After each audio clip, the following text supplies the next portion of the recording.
I grew up in a small town, and I was asked if I wanted to work on the ambulance, so I went and explored it and thought it was kind of neat.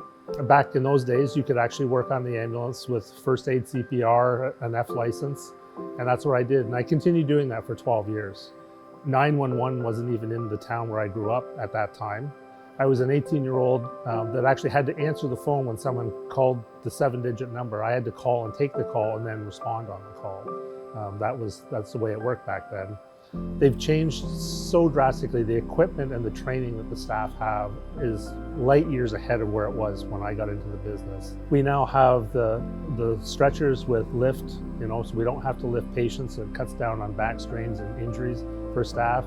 We have lightweight defibrillators that do all sorts of things. They have all sorts of different kinds of equipment for life-saving techniques as well. So yes, it's grown by leaps and bounds and will continue to. Challenges have been, I'll say many in paramedic services, in that with all the changes in the legislation, the changes in the equipment, the changes in staffing, the changes in training.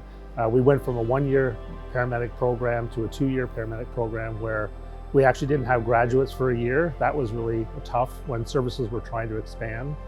Our call volumes are certainly going through the roof, and they are in most services, maybe not as exponentially as they are here.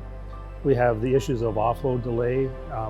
Healthcare is definitely having some issues, and the pandemic has only added to that. So it's just a series of events that have happened over the last 20 years since they transitioned to ambulance services. And every time services, including ours, have stepped up to the plate to actually make sure that the residents are being served the best they can with the resources that they have. When I came to the service, there was a mantra of excellence in patient care, and I think that we've definitely done that. We said, we want to make sure that they have the equipment to go out and do the calls every time, on time, and have a good response time performance with the service as well. And we've worked really hard over the years to do that. And I think the service is situated exceptionally well to go forward in the future. There still will be work needed to be done given the current healthcare climate. But as we move forward, the service is definitely well suited to go into the future. And I would say that they're in their good hands.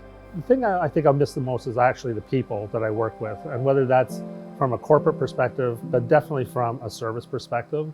All this wasn't done just by me. There was a whole team behind me that actually did this. I'm leaving this service better than when I found it and when I came here.